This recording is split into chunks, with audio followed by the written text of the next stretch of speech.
everyone, my name is Cynthia and I'm the Regional Director of Mintegral APAC. Thank you very much for attending today's webinar. Today our topic is launching hyper-casual games in global markets. You'll be able to learn about the global strategies for hyper-casual games, the opportunities and challenges we are facing in key markets from our webinar. Today, we have invited many of the experts in the industry who all have extensive experience and deep understanding on hyper-casual games. We are honored to have Ms. Lin from ABI Studio, Ms. Mi from Amanotes, Mr. Zhu from AppLovin, Mr. Quid from XGame, Ms. Nok from iKame Studio, Waters from Mintegral APAC, and Jade from Nativex team joining us together. Wow, we really have a fancy lineup. Regarding today's schedule, we are going to hold a lecture section and a panel discussion separately. During the first 30 minutes of lecture section, we will have Ms. Lin from ABI Studio to share us the insights about global market. And then I myself will be introducing the opportunities and challenges we are facing for China market. After that, roughly from 3:30 p.m., we will start the panel discussion. Our panel will be focused on the topic about recent trends over global hyper-casual games. Our panel guests, including Ms. Mi from Amanotes, Mr. Zhu from AppLovin, Mr. Quid from XGame, Ms. Nok from iKame Studio, and Jade from Nativex team will be sharing deep insights during this panel session. Our account manager, Waters, who's in charge of APAC accounts in Mintegral, will be the host for the panel. If you have any questions in the middle, please feel free to leave the message directly on the channel and we will answer to your questions one by one. Last but not least, do not forget that the attendees who listen to the end today will have the opportunity to win Starbucks gift card, which is worth around $45. We will have around 10 lucky ones in total and you'll be informed within 3 days if you have won the gift card. Thank you once again for taking time with us, and now let's officially kick off today's event. First, let's invite Ms. Lin from ABI Studio to share us her successful stories on the global launch of hyper-casual games.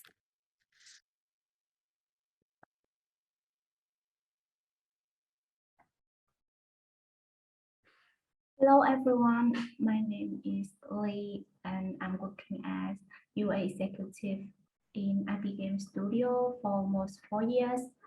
Today, I'm very happy to be here, join this webinar and share some creative insights from my experience.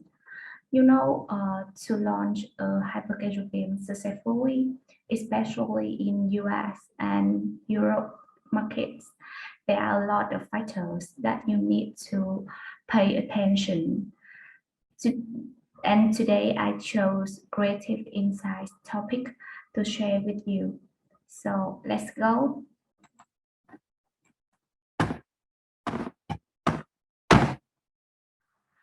ABI Game Studio is one of the top mobile gaming companies in Southeast Asia. It is one of 4 studios of one top company with successful in-house and publishing hyper-casual games. This image is pulled from AppLovin Q2 2021, and you can see one shop ranked top 20 in Google Play Store. So here is the Google Play Store of our company. You can see we have a lot of games, both in different categories, hyper-casual games, action, arcade, and a lot. So you may wonder what achievements we have so far. So right now we have more than 60 games in our store with 80 million monthly installs. And according to Aspire data, our conversion rate of all the games is around 15%. there are three, we have a lot of games, successful games, but they are big achievements, we can say. The first one is the 456 survival game, which is the top one US and other 75 countries. Recently, we have also the Red Imposter, which achieved top one US last year.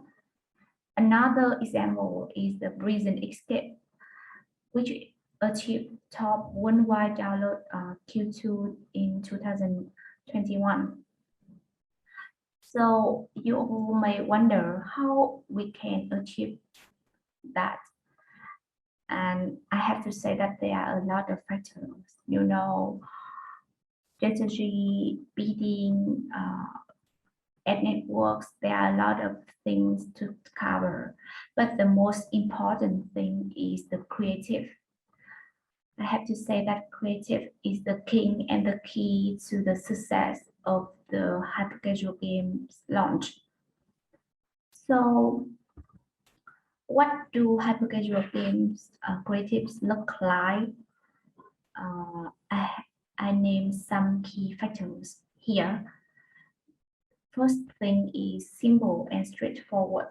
The gameplay of all hyper-casual games is very easy and suitable for all ages. So the creative must be simple and straightforward. The second thing is immersive and short and fast-paced gameplay. Because of the short session time and to attract users from all ages, your creative must be immersive and short so that they can take and capture the user's attention very fast. Other things you must to pay attention is to make your audience think about the gameplay, but not too much. If the audience see your creatives is nonsense, of course they won't download your game. But if they find it's very hard to follow or to play, they also drop your ads. About the creative strategy, there are three things you must to pay attention to. The first one is to build a variety of concepts.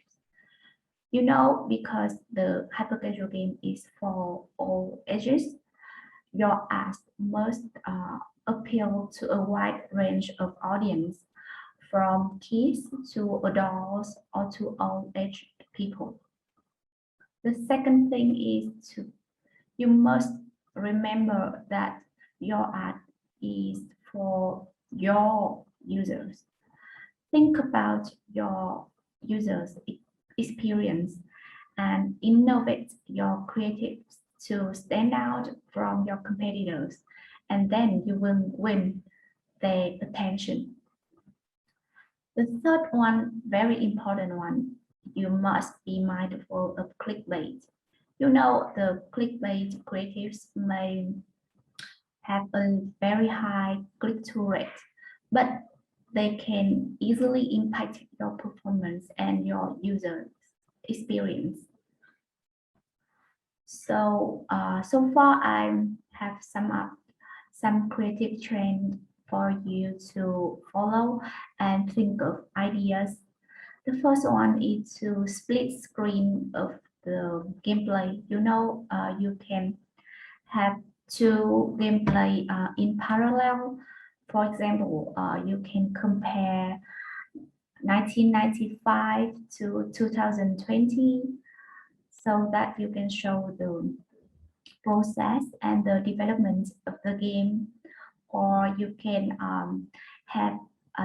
compare the noob or pro gameplay and how users can play the game easily or hard. The second one you may think of is to have the tap mechanic in the gameplay. so that you can only show the finger and tap on the screen continuously and non-stop, so that the users can feel it's very attractive and push them to download the game and try that gameplay. The third one is the voiceover. You know, due to the development of the social networks like TikTok or Facebook, the users are familiar with the voice over videos. So if you have the voiceover creatives, this can be very easily attractive users' attention. The third one you can think of is the text input. You know, you can have a very short text on the top of the creative, like, can you do that? Only 1% people can play that level. Also on very straightforward text to call to action from users. And the final one is the cross-genre creatives. You know, maybe you can for the cross-genre creatives, maybe like for puzzle game, you still can insert the run for cross-genre creatives. You can, for example, put running game into puzzle creatives or vice versa. There are so many ideas for you to think of.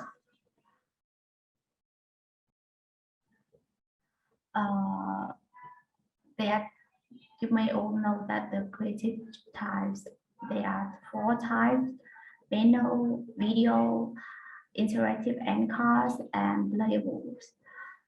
These 4 types are equally important, and you have to pay attention to all.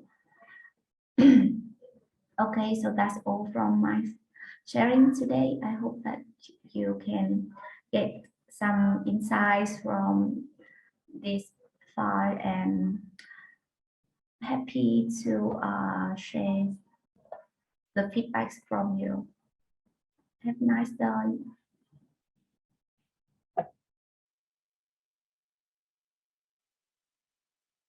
Thank you so much for the excellent sharing from Ms. Lin. It indeed helped us to learn better about how to successfully launch hyper-casual games in global markets. So for the next part, I would like to invite myself to introduce you about another unique market, which is China. Okay, so let me first start my session. Today, under the topic of opportunities and challenges in China market, I would like to introduce the current situations in China, and hopefully it can help you better evaluate the pros and cons before entering China market. My presentation will be divided into 4 parts. The first one is a brief introduction about Mintegral platform. In the second part, I will share the background information about China. Next part will come with the explanation of how mobile games usually get distributed in China market. And the last part will be focused on the market trends for hyper-casual games in China. First, let me give a quick introduction about Mintegral platform. So Mintegral offers 3 main services. It's in-app monetization, user acquisition, and creatives. Our core features are AI-driven, programmatic, and interactive. To further explain, AI-driven refers to the intelligent decision-making, audience matching, and optimizing system based on our unique AI algorithms. Programmatic refers to our efficient and accurate marketing solutions based on large global user database and segmented user targeting capabilities. Interactive, it means that based on the latest interactive advertising technology, our system is able to deliver the best products creatives as well as ad templates to create the best advertising experience. We have full stack programmatic products including SSP, advertiser self-service platform, our own ad exchange and DSP which supports RTB integration, our own DMP, as well as the creative studio, which name is MindWorks. So now we have global offices in multiple countries with headquarters based in Beijing, China. More than half of our employees are engineers because tech and product is the part that we value the most. Next, let's move on to today's topic. To introduce about China market, I would love to use two charts firstly to see the scale of China mobile gaming market. From the first chart we see here is that in 2020, the sales scale of China mobile gaming market reached over 30 billion, which had $30 billion, which has increased by 32.6% compared with the previous year. The next chart, please look at the one on the left. It shows the number of the mobile game users in China has reached 665 million in 2020, with growth rate is increasing slightly by 3.7%. On the other hand, when we take a look into the chart on the right, we can find that the proportion of mobile internet users in the first and second tier cities decreased, while the proportion increased significantly in the tier 3 to tier 5 cities. Users of developing cities in China are price sensitive and their characteristics can be described as having more leisure time, have strong social relationships, and more willing to try new products.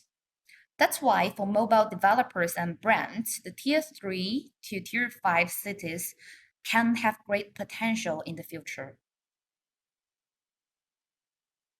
Coming to the user analysis, we can find that the user's gender and age distribution didn't change much during the past 3 years, but tiny differences can still be observed. For example, we can see that the proportion of female users is slightly increasing, which can be explained by the increase of women-oriented games. From the chart on the right, we can see the proportion of young users below 24 years old is decreasing, which would have been affected by the regulations and protection environment for young teenagers in China. In terms of devices, the percentage of Android users is 78.9%, much higher than that of iOS users.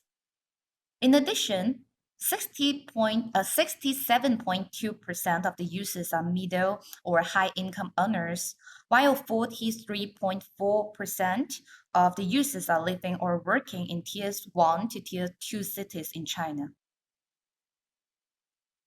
And when it specifically comes to casual games users in China, I have summarized the core characters that they might have.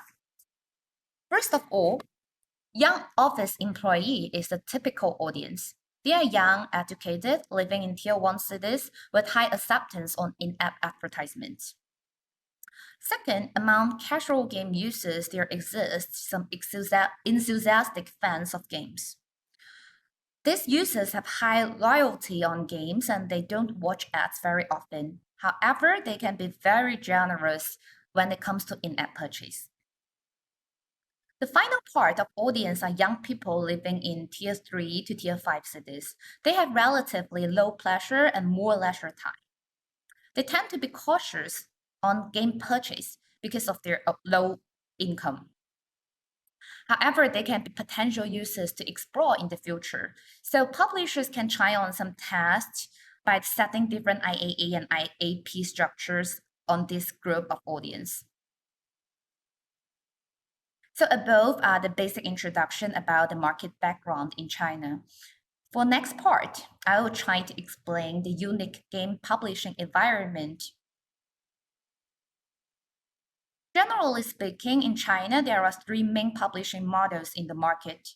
They are co-publishing, custom-made publishing, and self-publishing. Co-publishing is the one that is most commonly seen in the market.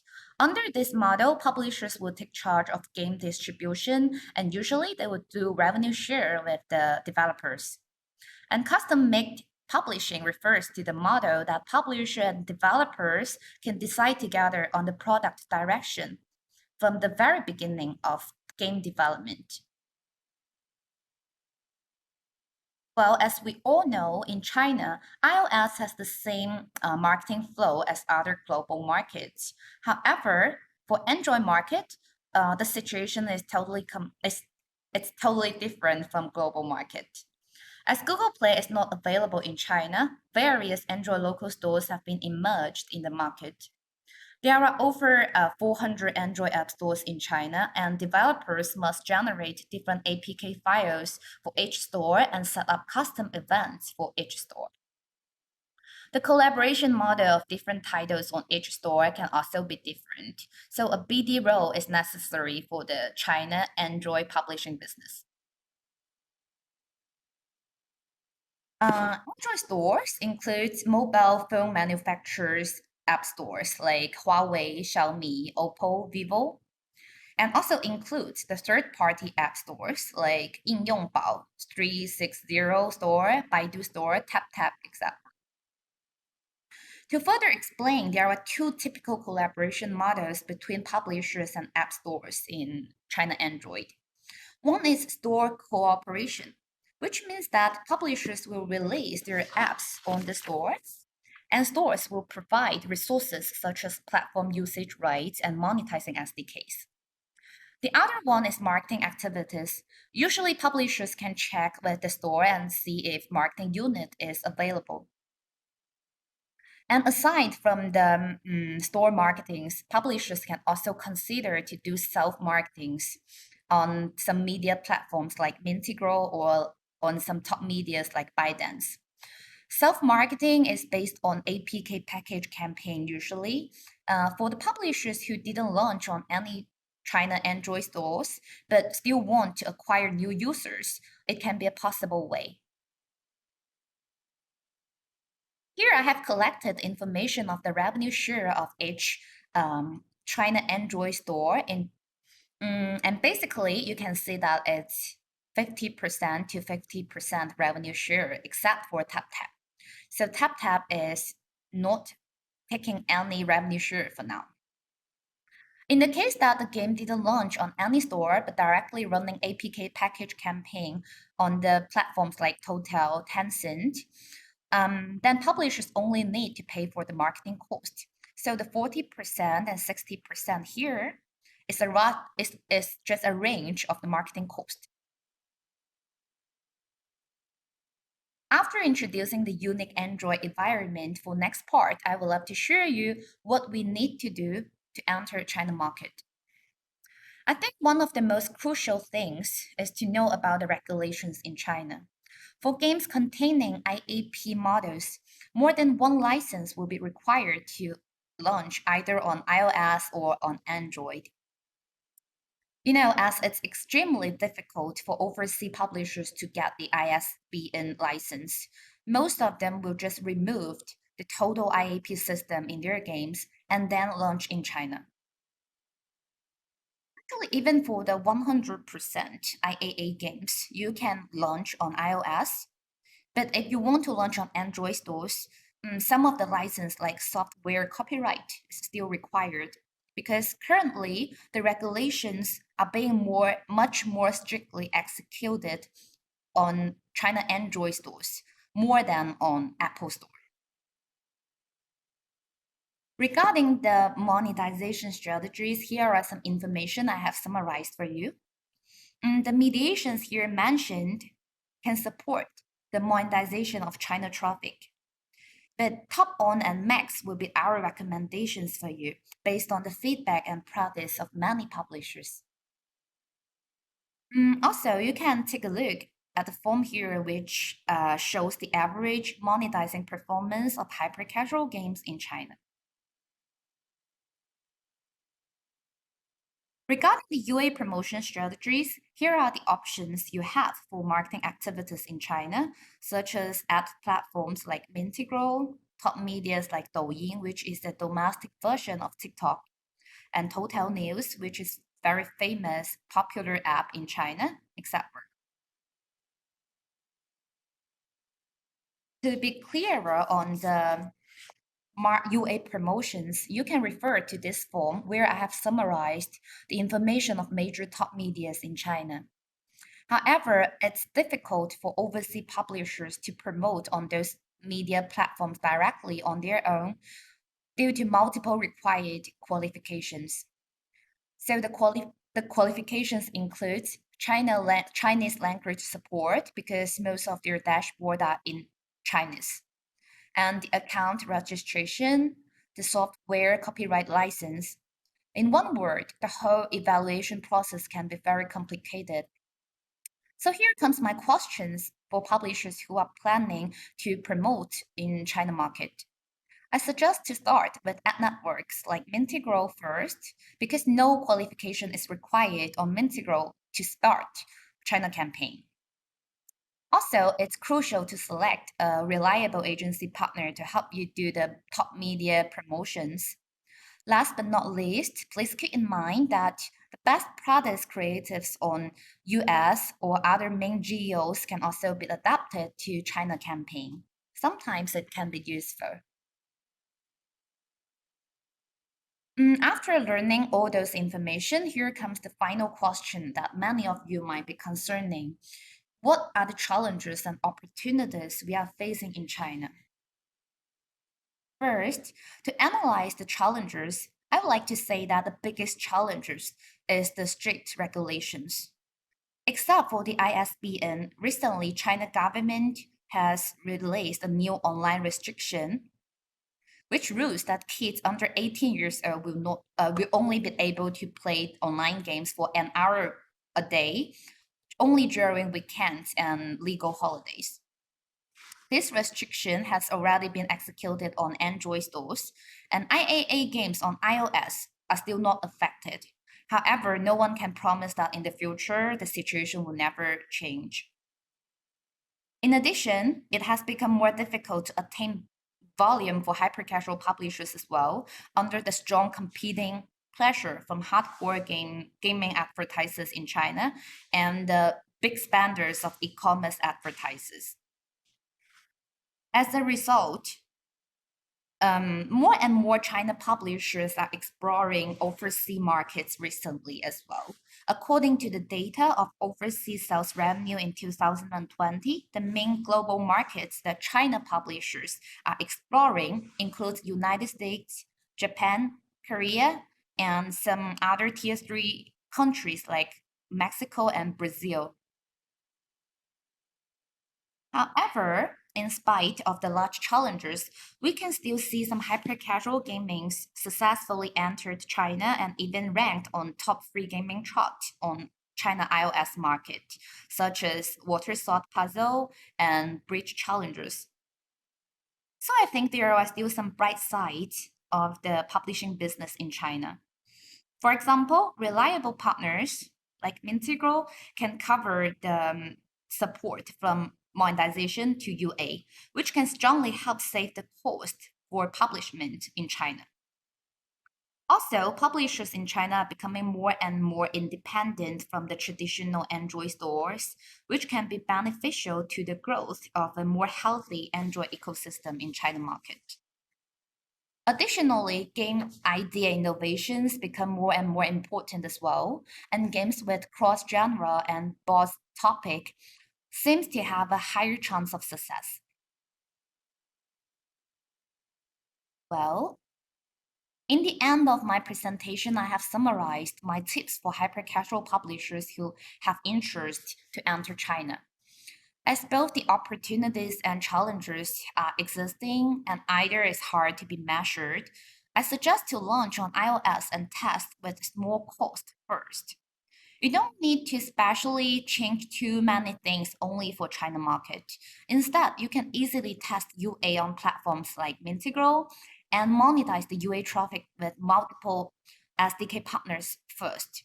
And later, if you see initial success, you can start to do more optimizations on the monetizing performance, the optimizations on the LTV, and to explore more UA channels at the same time. Last but not least, please keep in mind that China is a easy changing market, so being cautious on the possible risks and keep being posted on the latest regulations or policies is very much important.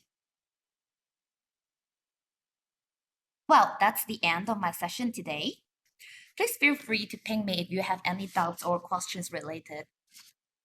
Actually, Mintegral team have full stack solutions for China markets, covering from monetization, UA promotion, top media promoting service to China publishing business. So we'll be happy to be part of your success in China. Just feel free to let me know if you need any support related. Okay, thank you very much for listening my session. And now let's go into the next part of panel discussion.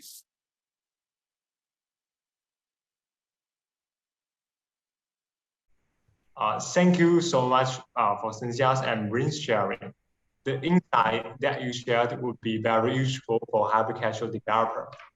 And hi everyone, I believe that most of the clients might know me very well. I'm Waters from Mintegral APAC team, and I will be the host for today's panel discussion. Thank you so much for joining us together. Before kicking off, I would like to remind one thing.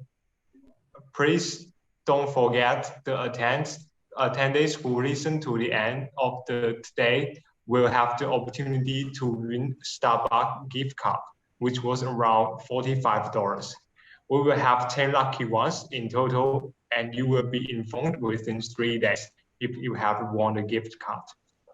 So, as far as we know, hyper-casual industry is a very changeable market. And this year, there has been lots of the new updates and challenges in the industry. I believe that amongst all those changes, must be some topics that most of us might have been concerning. For example, for new player in the market, how should we select the first product to launch? And also, this year, all the birds are facing the biggest challenge in the industry, which is the release of iOS 14.5. And how should we adjust the strategy to better adapt to the new environment?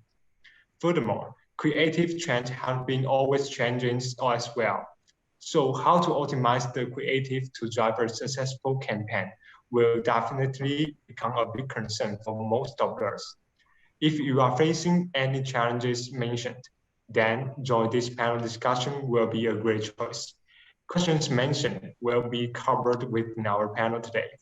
Our expert on successful publisher like Miss Me from Amanotes, Mr. Quinn from XGame, Miss Now from iKame Studio, Mr. Du from AppLovin, and Jay from Nativex will share us their know-how and various experiments.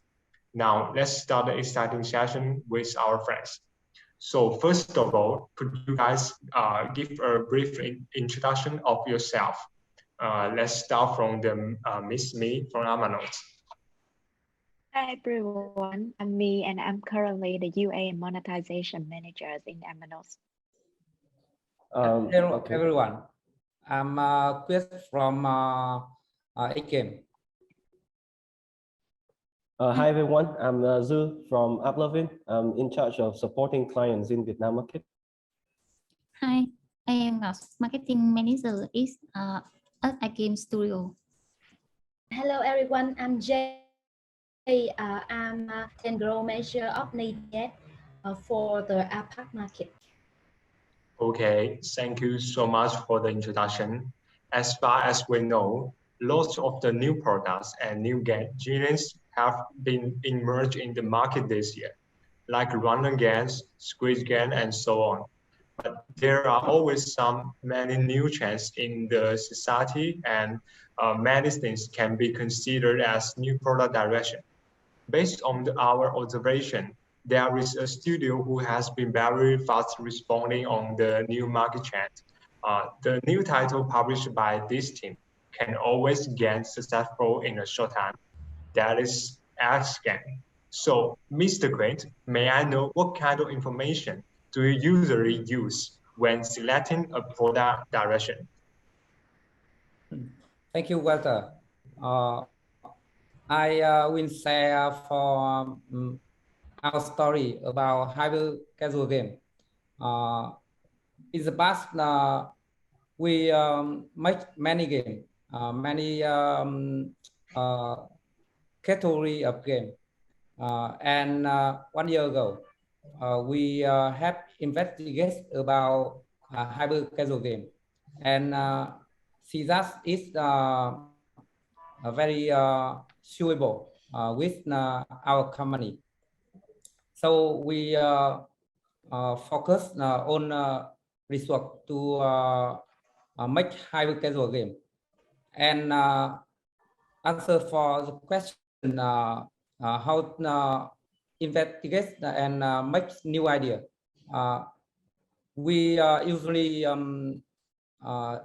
checking on the game on the market, and we use own research to make the new idea, and we also analytic data of previous of game, and we make new idea with the data which we analytic, and especially when we find out the new trend, we focus on research to make it as quick as possible to so that what I mean the game price challenger follow the trend of Squid Game. We take 3 to 4 days from plan to push top the top of US ranking. Okay, thank you, Mr. Creed. It's inspiring. To sum up, it seems that these 3 kinds of information could be taken for reference. First, the trend of game top chart, and second would be the popular topic from movie or TV series. And aside from that, it is suggested to consider the ability and advantage of your own development team and the resource manager for the time being. Well, on the other hand, we also found that iKame Studio have been developing multiple product directions, including puzzle, simulation, casual category, and so on. All the categories are very popular and highly match the market trend. So we are wondering, how do you usually decide the main product directions? And how do you make a different market strategy to different types of products? Could you help me with these questions, Miss Now?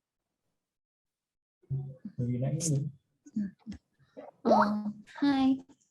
iKame has a lot of products and can be seen in many genres, nice puzzle, casual, and casual simulation. Whatever the genre may be, before choosing a product, we always follow these main points. Does the game have a market potential? In the game, within the team capacity and product development result.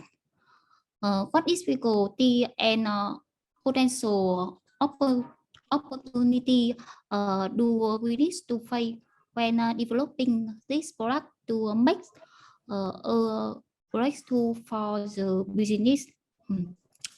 After considering on the factor above, we decide whether to make such product or not.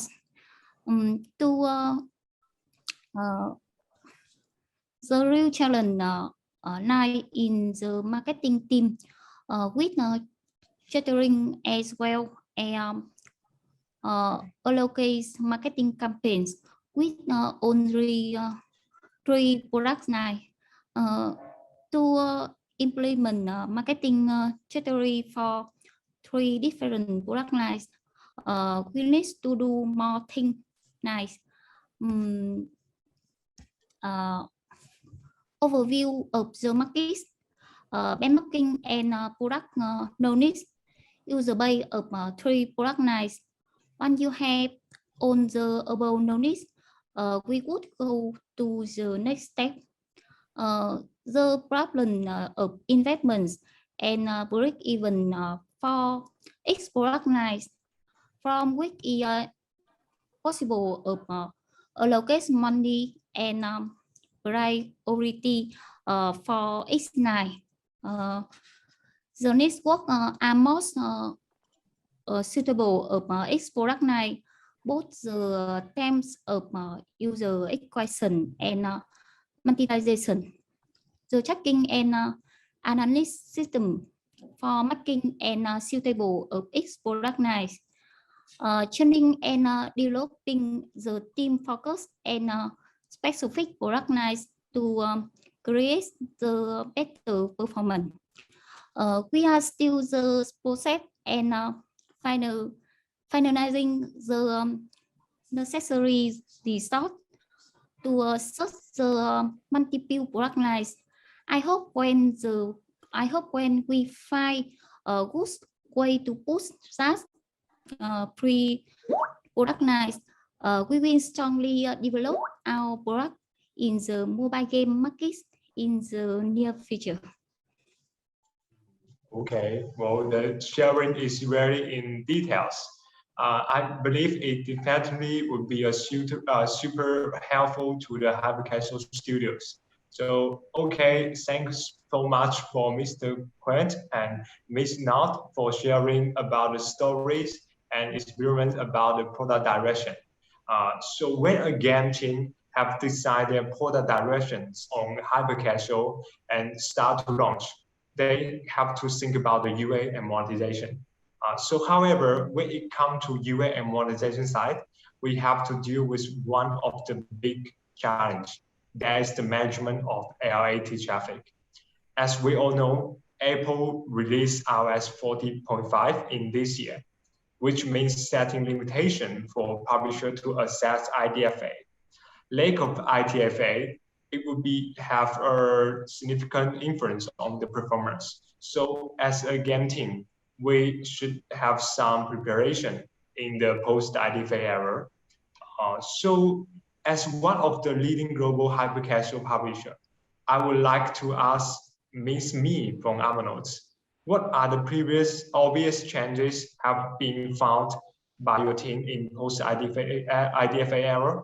And do you have any experiments or know-how to share that could be helpful to improve the monetization or UA performance in the post-IDFA era? Thanks, Walter, for the very interesting questions. I think this is kind of very hot topic for the whole industry these days. iOS 14 actually did bring a very huge challenge for both monetization and UA side. So first of all, when we look at like the monetization performance, we can see the XGame trend line totally like be impact, especially when Apple launched the iOS 15. This is much more hard for developer to track and understand who are we communicate with, the users. So we observe the XGame trend line did decrease a little bit like during like August and the September of this year. And on the monetization, we already took a very quick action for optimization by different segmentations, like IDFA and non-IDFA users. On the other hand, I think that the huge challenge, the bigger challenge is on the UA side, because this completely bring out the new challenge for our partner is AppLovin on how we should attribute the users, the install by different channel and measure the quality of the install. And we're still working with them for a lot of different solutions and changing the UA practice as well to adopt the iOS 14 trend. Yeah. Okay. Thank you, Ms. Me, for the impressive sharing.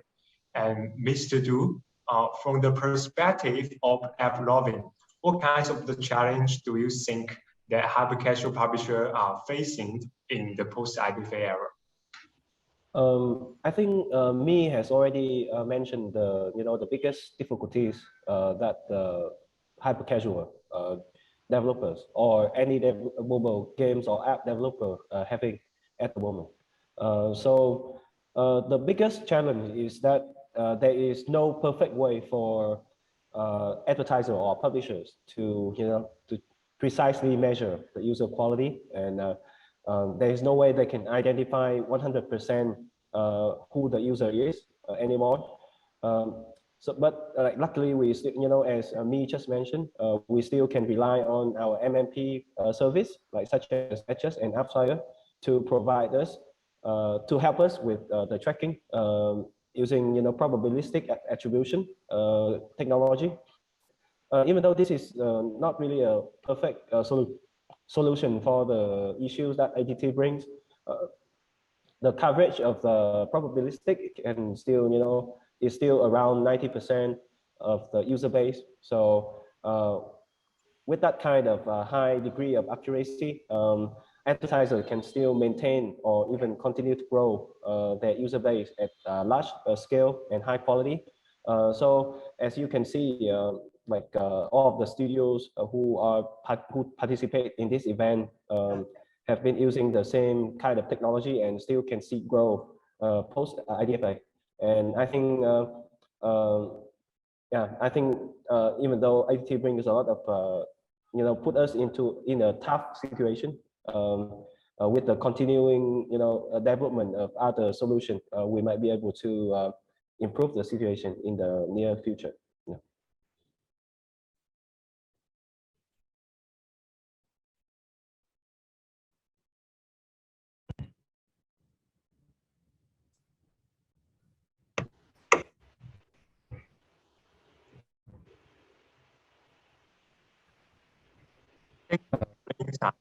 So to help clients better to adapt to the changing industry, what kind of effort have been made by your team on how do you suggest clients to better use your solution?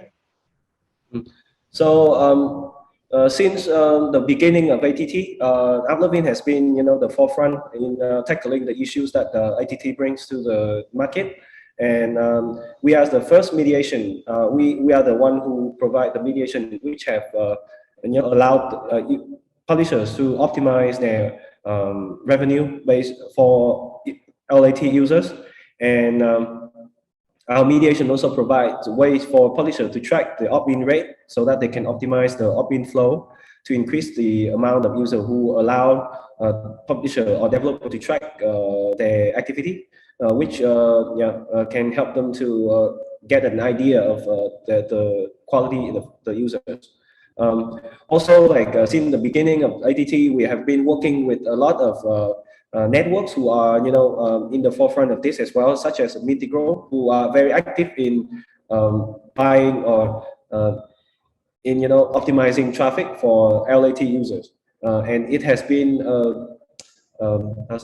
it has been a great advantage for our solutions to work with those networks so that we can continue to maintain the performance for publishers as well as keep the scale up on for our advertisers in general.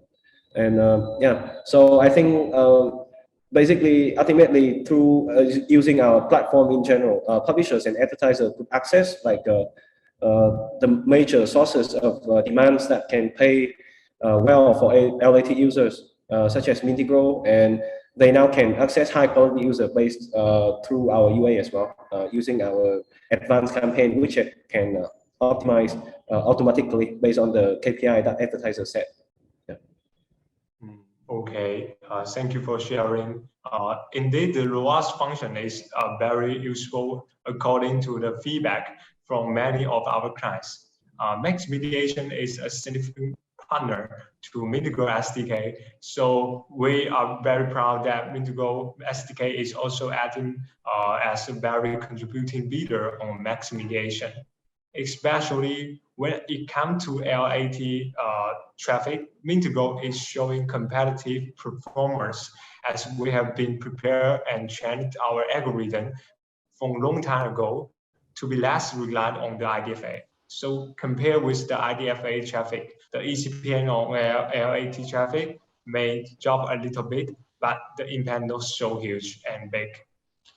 So all in all, in post IDFA era, it has become more and more challenging to manage the UA campaign efficiently. In order to deliver better UA result, all publisher has been working hard to optimize their UA strategy. Among all of the strategies, I believe that a creative creative definitely plays a key role.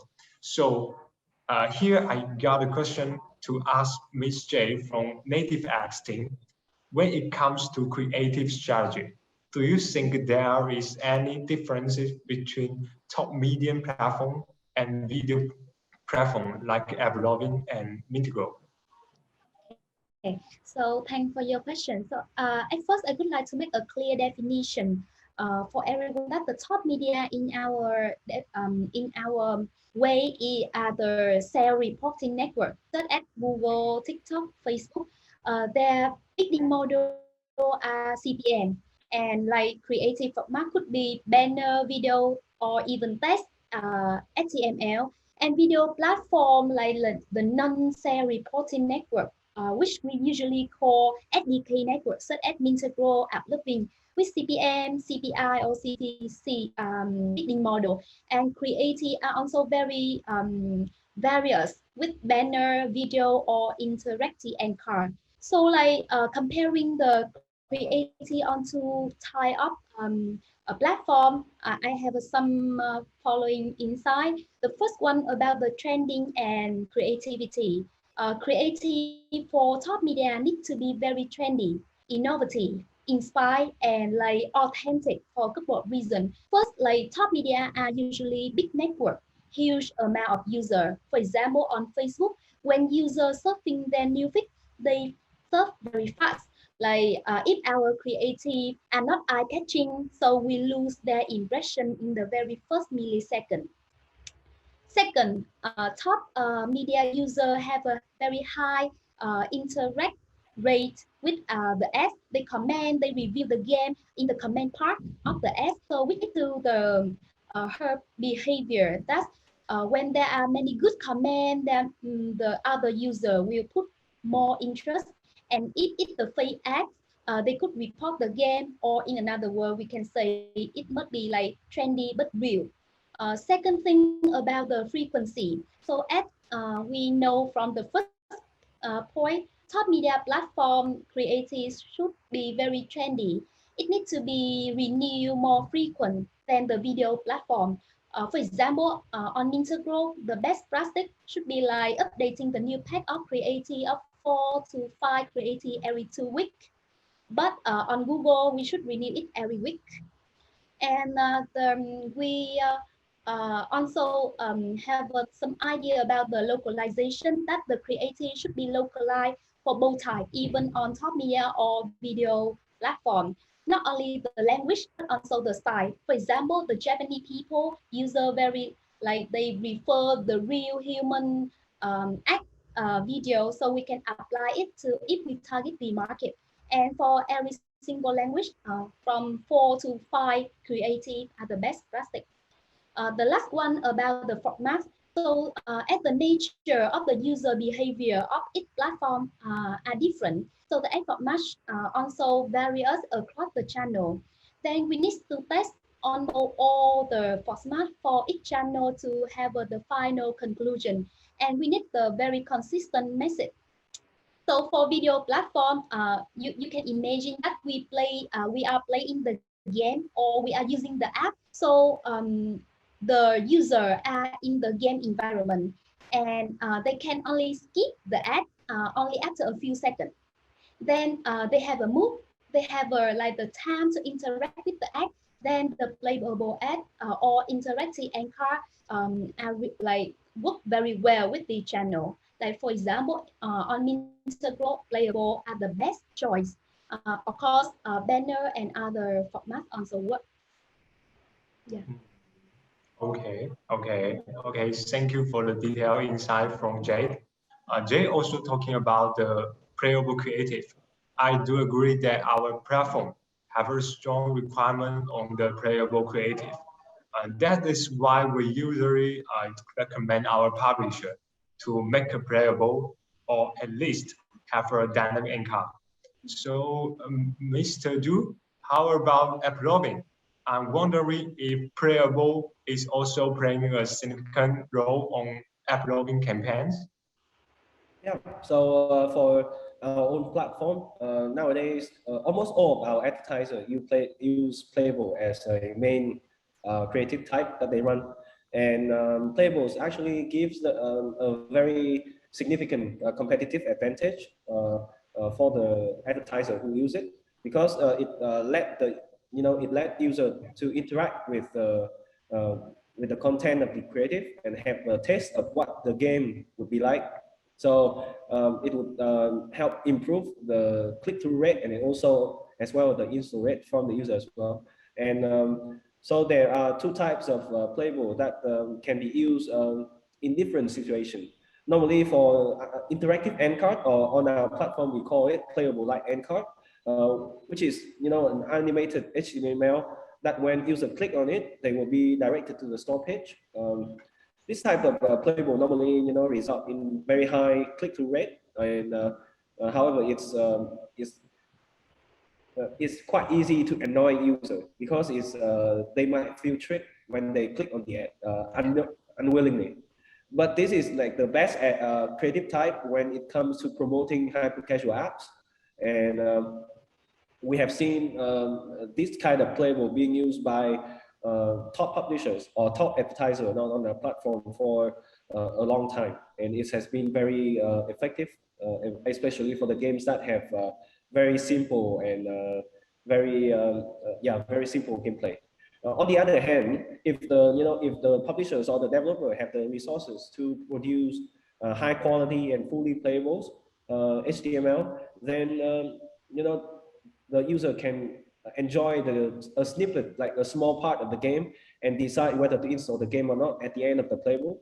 And this is especially effective when promoting games with complicated gameplays, or interesting concepts, such as puzzle games, strategy game, action games. If this is done well, they can run alone without video as well. And it doesn't, the difference between interactive end card and fully playable HTML is that this kind of playable doesn't, annoy user as much. So whether user have more control whether they want to click or install the game. So it would help to improve the user quality from the campaign as well. So at AppLovin, we actually do support making playables free of charge, actually, for our advertisers, and our ads have helped propelling many titles to the top chart around the world. And as a network, our capability of making fully functional playable is quite limited compared to to the developers themselves. So we still, even though we can help them with making the creatives, but if the developer or the publishers are serious in terms of improving their ad quality, then they should invest in making the playable by themselves to have the best quality possible. So yeah, so that's everything that I have. Okay. Thanks for the sharing from Mr. Du. It is interesting, and it is great to know that idea from an ad network.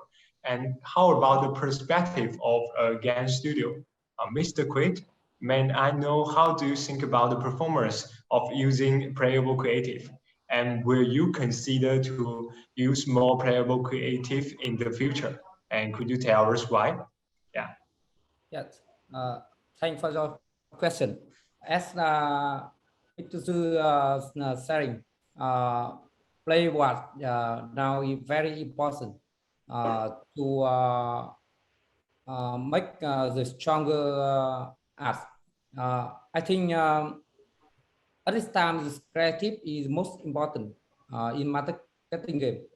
The creative includes the video, images, text, and playable art. And I think with the studio, you should have own style creative in your campaign to make more stronger with competitor. And with playable art, I think playable art are really important for developer who want to boost the top of game. And with playable art, it's not only improve user quality, but also it's also improve CTR, EVR, and CVR metric, and make your game have stronger ranking with other competitor. For example, with my studio, before we use using a playable art, we have many difficult to boost the top, but when we using playable art, the EVR matrix increase about 20%, and we can boost the top game. And example with Mintegral, we are also using it, and it's working very good.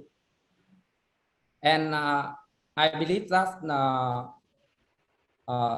the playable art is very necessary for the campaign. About my team, how to start campaign and how to organize team for the game. We usually make creative for 1 week before we start campaign, and we will make creative to choose the best creative which have the best CVR, EVR matrix, and when we will choose the best creative, we will apply to own campaign. That's all.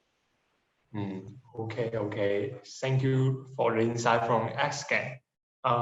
And how about Amanotes? Miss Me, how do you think about Playable, and will you consider to use more in the future? Totally agree with the opinions of you and with. We see that Playable ad play a very important role in the performance of UA campaign, and I think that on the panel today already share a lot of interesting information about the process or how we can launch the Playable ad in the business. I just want to make a note here is on the production and the challenging in the production for Playable ad. If you look at the lead time to make one Playable ad, normally this is need to double compared to other ad format like banner or video. And this is the reason why when we look at the scale solution for the business, when we have a lot of games and we have a lot of campaigns running at the same time, I think this can bring out a huge challenge for the operations. And right now in the market, they already have a lot of interesting solution, kind of playable ad and automations. So when you input the creative assets, and they can automatically generate the playable ad for you. And I think this is a very interesting approach that can help us to overcome the challenge of productions. Okay, I think Miss Me shared a very important point, because we recently see some creative tool which can change the element of the playable creative. So this may help the game studio to increase the playable creative efficiency on the production. Yeah. So from account manager perspective, I also noticed that playable creative could increase the performance on the campaign volume. Actually, when the total competitive is increased, then it can increase the IBR matches. Then might can help on the CPI matches as well, because when the creative is more competitive, then you don't have to offer a very, very high CPI to keep your campaign competitive. That I think may be more helpful for the campaign running and the optimization. Okay, well, due to the time limit, I think today's panel discussion will be ended from here. It has been a great time talking with all our friends here, and myself has also got a lot of inspiring ideas from the discussion. Okay, thank you so much again for the informative sharing from all our guests, and hopefully the insights and idea have been helpful to the audience today. Thank you. Thank you. And goodbye. Thank you. Bye bye. Thank you. Bye. Bye. Bye. Hello everyone, me again. So till now, all the sections have been finished for today. Thank you so much for your patience, and hopefully the information shared would have been helpful for your reference. As a team with rich experience in working with APAC hyper-casual studios, Walters and I are so happy to be closely connected with the publishers and developers by this event. And we believe that definitely we will get more opportunities to explore our partnership in the future by working closely with each other. As a gratitude for your kind attendance and patience, attendees who have listened till now will have the opportunity to win Starbucks gift card.